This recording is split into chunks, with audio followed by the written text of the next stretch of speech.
Do video games cause violence? If so, what should we do about them? I was making coffee this morning and I had MSNBC's Morning Joe show on in the background, and suddenly Mika made the point about the Navy Yard shooter that we really need to be looking into people that play video games all day, and that sort of suggesting that that's the problem with violent people who shoot a lot of other people. And you know what? I've heard worse from talking heads, but it seems like the point she was trying to make was a little bit more alarmist than logical.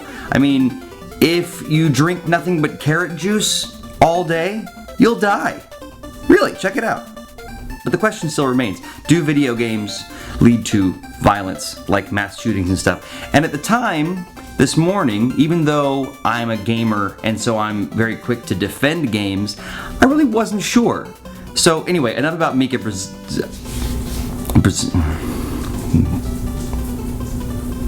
Now yesterday on Fox and Friends, which is kind of a right-wing propaganda show wrapped up in a burrito of folksy shrugs delivered by idiots who don't know any better, there was a guest appearance made by Elizabeth Hasselbeck. I think something that happens often in a situation as tragic as this is that we start to spread blame where possibly it doesn't belong. I totally agree, Elizabeth Hasselbeck. It's never a good idea to have a knee-jerk reaction when the stakes are this high, it involves life and death. You don't want to just pick a scapegoat because it's the popular scapegoat. Every time something bad like this happens, we look at, is there a connection between video games and the shooter? Well, take a look at some people who were described as addicted to video games from Columbine High School. Eric Harris and Dylan Klebe, they're all described as essentially being addicted to video games. Okay, so here we have Fox News, which by all accounts is a cable news network dedicated to the validation and acknowledgement, at least, of right-wing viewpoints, to put it nicely. And one of those right-wing viewpoints is that, you know, guns are basically good, the Second Amendment is important, guns don't kill people, people kill people. And so, instead of dealing at all with the idea of whether guns could be part of the problem in a mass shooting, we go straight to video games. So, Elizabeth Hasselbeck says, we start to spread blame where possibly it doesn't belong. And then you go and do that exact thing seconds later. Hey, I've got an idea for a chart. How many people who carried out mass shootings used a gun? Oh my God, it's like all of them. I mean, Jesus, JonTron. Now, you know what? I think that there is some truth to the idea that video games can lead to aggression. But it takes some pretty big balls to imply that in a mass shooting, guns aren't the problem, video games are. Let me just check here. Pow, pow, pow, pow, pow, bang, bang. Lock and load. Eat lead.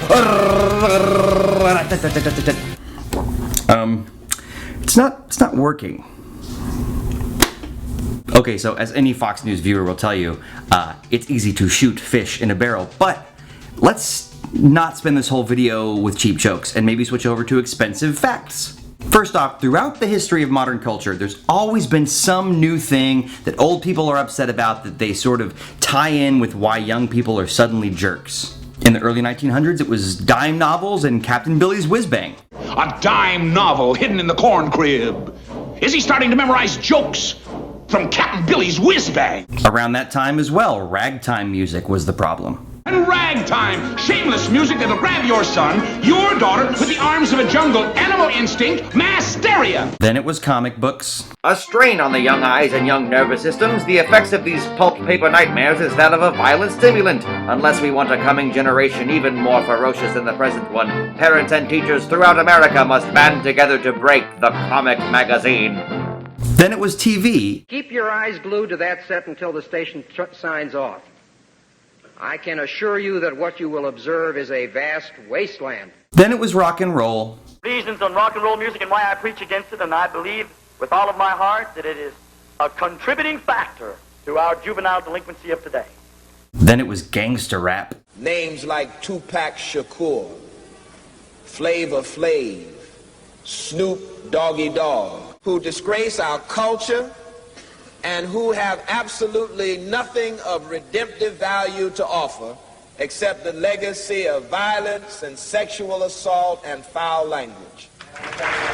But then, as all the people who grew up with that became adults, they turned around and went, hey, Look at these kids. I hate their clothes. They're assholes. Video games. American culture is going straight to hell. Here you're literally stomping somebody into the pavement. Should the government have control over controllers and say no way to GTA? Violent video games, the latest target of the president's task force on guns. Know that all the research shows that violence has a desensitizing effect. Violent video games increase aggressive behavior in children. This is a very sick world where the children play the sickest games and watch the sickest movies and commit the sickest acts we've ever seen. Oh my God, yes, it's the sickest, the sickest. See, this is the way our brains organize things. We see an unfamiliar group of people, in this case, younger people, and we go, whoa, this is unfamiliar, not good to me. These people are doing bad things. Why, they also do this one thing that I'm really not familiar with at all. That must be the reason. Yeah.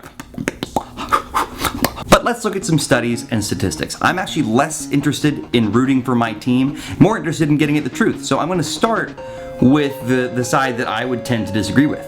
Dr. Craig A. Anderson spent years researching a possible link between violent video games and violent actions. According to his research, there's a definite link between playing a lot of violent video games and aggression. Now, it doesn't bother me to accept this as a fact. I mean, when I was a kid, I would play track and field with my brother, which had this kung fu mode. And I mean, usually he would beat me. And then one time, I actually beat him. And what did he do?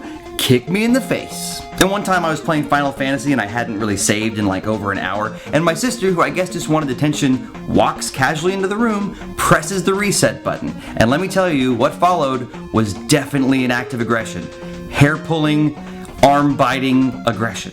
So I'm willing to accept that violence can encourage aggression in children, but does that lead to mass shootings? Being aggressive is one thing, picking up a gun and shooting a lot of people is another. Well, according to the nonpartisan procon.org, violent crime by juveniles has gone down in the last 15 years or so. Way down. If you look specifically at murder, it dropped by 62% between 1995 and 2008. And yet this is when video games began to be sold at an unprecedented rate. So for that period of time, video game sales and violent crimes among young people had an inverse relationship. So to claim that video games are responsible for mass shootings, it's just a tough sell. Clearly the frequency of mass shootings has gone up proportionally with the sales of video games. So I can see someone kind of making the correlation there, but let's look at some other things that during the same period of time have seen a huge rise. We've got bicycle commuters, the overall market share of Macintosh computers, the incidence of autism in children, worldwide obesity, the amount of money the NRA spends on elections, sea levels. Wait a second, go back one. You're telling me in the last 22 years, the NRA has gone from around $1 or $2 million per election cycle to almost $20 million? So the job of the NRA is basically to sell guns. I mean, yes, they protect the Second Amendment, they do stuff along those lines, but really, they're there to sell more guns. They're there to promote the idea that guns are not only safe, but they make you safer. And yes, there are circumstances in which having a gun could save your life. But why are you going to go straight to video games when it comes to mass shootings? How are you going to totally ignore guns? Now, listen, I'm not preaching gun control per se. I'm a Texan who's lived in New York for 7 years, and I love the UK and Canada. I've got a lot of perspectives going on in one brain here, so don't think that I'm like secretly being all like, and this is why we need to outlaw guns. Guns to me are kind of like abortion and drugs. Once they have been invented, they don't really go away. They're either legal or illegal. This is where all the people from the UK and Australia start to tell me that I'm wrong. Go ahead. When you've got one industry saying, buy more guns, and another industry saying, buy more video games, some of which are violent, I guess how do you go straight to video games? Yes, I think that video games can definitely lead to aggression and encourage aggression.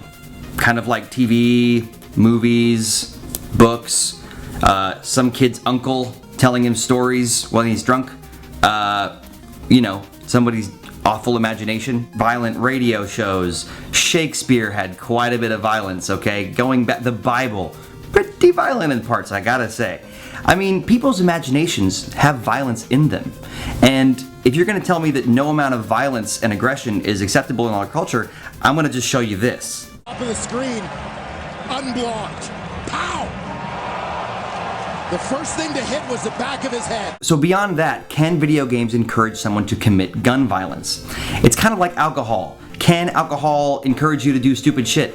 Of course, if you drink enough of it or if you're just an asshole to begin with. So how do they deal with that? Well, they limit the ability of minors to use it because we've all agreed minors don't have the same kind of judgment as adults, which is often true, usually true. Mostly true. Some adults are idiots, but it's pretty much true. And this is where I turn into an old man, and those of you who are very young are going to think I'm out of touch, but here's the truth. If you are 10 years old, you probably shouldn't play an M-rated game. They rated it that way because they felt your brain wasn't ready for it. And they're probably right.